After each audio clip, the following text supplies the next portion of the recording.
आज की वीडियो में हम भारत के राज्य केंद्र शासित प्रदेशों पर चर्चा करेंगे। तो सबसे पहले हम जान लेते हैं कि उत्तर से लेकर दक्षिण छोर तक भारत की लंबाई कितनी है। तो 3214 किलोमीटर है और पश्चिम से लेकर पूर्व तक भारत की लंबाई है वो है 2933 किलोमीटर है। कर्क रेखा भारत के 8 राज्यों से होकर गुजरती है।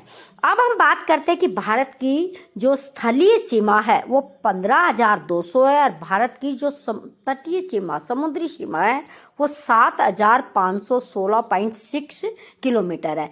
इस तरह भारत दुनिया का एक विलक्षण देश है जिसको प्रायद्वीपीय देश कहा जाता है और भारत की जनसंख्या भी दुनिया के काफ़ी देशों से एशिया में ज़्यादा है। चीन के बाद दूसरा स्थान है, लेकिन 2021 की जनगणना होती तो पता चल गया था ये चीन आगे है या भारत आगे है।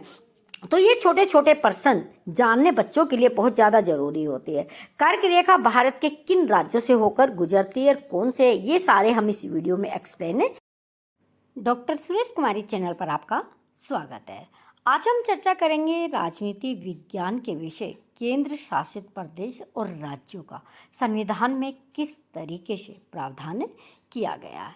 वर्तमान समय में केंद्र शासित प्रदेश बहुत कन्फ्यूजन स्थिति में बच्चों के समक्ष जो बच्चे 9th और 10th में पढ़ते हैं।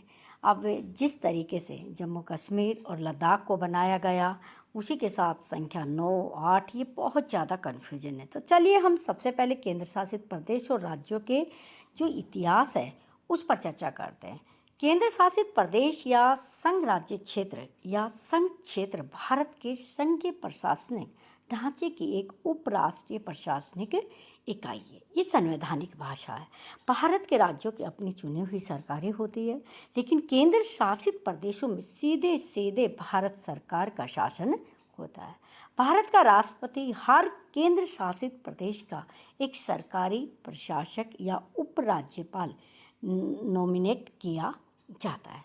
भारत के केंद्र शासित प्रदेश वर्तमान में भारत में हम बात करते हैं कितने हैं, तो 8 केंद्र शासित प्रदेश है।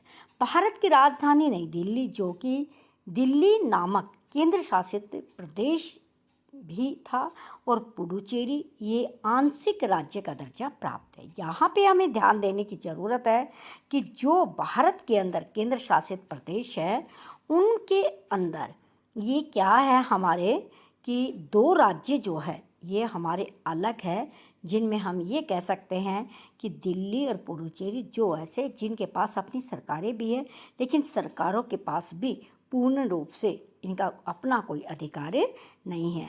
दोनों की अपनी चयनित विधानसभा भी होती है, मंत्रिमंडल भी होती है, कार्यपालिका भी होती है उनकी, लेकिन शक्तियां जो होती है वो उनके पास सीमित है। कुछ कानून भारत के राष्ट्रपति के विचार और स्वीकृति मिलने पर ही क्या होते लागू होते हैं। ये इन दोनों सरकारों में क्या विशेष अंतर है। भारत में वर्तमान में कुछ केंद्र शासित प्रदेश है जिनको मैं विस्तार से बताना चाहूँगी कि दिल्ली ये भारत का राष्ट्रीय राजधानी प्रदेश भी है और केंद्र शासित प्रदेश है। दूसरा अंडमान और निकोबार द्वीप समूह, चंडीगढ़, दादर और नगर हवेली एवं दमन और दीव। ध्यान दीजिएगा, यहाँ पे क्या होता है, एक कन्फ्यूजन होता है कि ये जो कन्फ्यूजन है वो किस तरीके से है। दादर नगर हवेली जो है इसको क्या किया गया कि दादर नगर हवेली है इनको मिलाकर एक कर दिया जाए। पहले दादर नगर हवेली और दमन दीव 2 अलग अलग केंद्र शासित प्रदेश थे। 26 नवंबर 2019 को घोषित और 26 जनवरी 2020 को ये प्रभाव में आया था। तो क्या हुआ, 2 अलग केंद्र शासित प्रदेश थे उनको मिलाकर एक बना दिया गया और 2020 से ये लागू हो गया।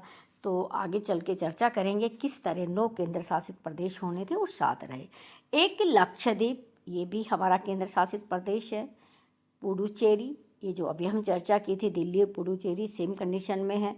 जम्मू और कश्मीर 5 अगस्त 2019 को घोषित हुआ और 31 अक्टूबर 2019 से ये क्या हुआ था, प्रभावित हुआ था। ये ध्यान देने योग्य बात है क्योंकि यहाँ पर एक राज्य कम हो जाता है, 2 केंद्र शासित प्रदेश बढ़ जाते हैं। जम्मू और कश्मीर अलग बन जाता है, एक लद्दाख बनता है। लद्दाख भी 5 अगस्त 2019 को घोषित हुआ था और 31 अक्टूबर 2019 को क्या हुआ था, प्रभावित हुआ था। अब हमें यही पता चलता है कि राज्यों की जो हमारी संख्या है वो एक कम हो गई, 28 हो गई है। और उस हिसाब से अगर देखा जाए तो संख्या कितनी होनी चाहिए, इनकी केंद्र शासित प्रदेशों की 9 होनी चाहिए। लेकिन अभी मैंने ऊपर आपको बताया था कि दादर नगर हवेली और दमन दीव को मिलाकर उसी समय एक अलग से कानून पेश किया गया संसद में और उनको क्या बना दिया गया था, एक बना दिया गया था। और उनको क्या किया गया, एक बनाकर उनको अच्छे तरीके से अलग अलग करके उनको लागू कर दिया। तो उनकी संख्या कितनी हो गई, 8 हो गई है।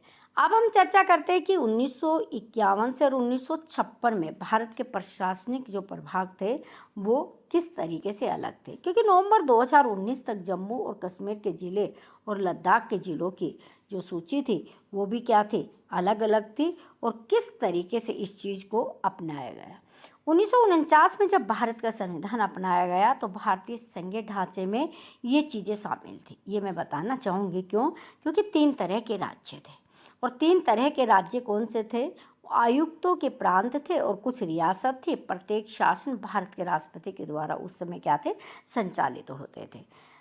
विद्यार्थियों को आराम से समझ लेना चाहिए कि वर्तमान समय में भारत में 28 राज्य हैं और 8 केंद्र शासित प्रदेश है और 2 केंद्र शासित प्रदेश है जिनमें क्या है, विधानसभाएं हैं, उनके मुख्यमंत्री बनाए जाते हैं, उनके खुद का शासन होता है लेकिन सीमित शासन होता है। और इस तरह की जानकारी के लिए इस चैनल को सब्सक्राइब करिए, वीडियो को लाइक कीजिए, शेयर कीजिए। Thanks for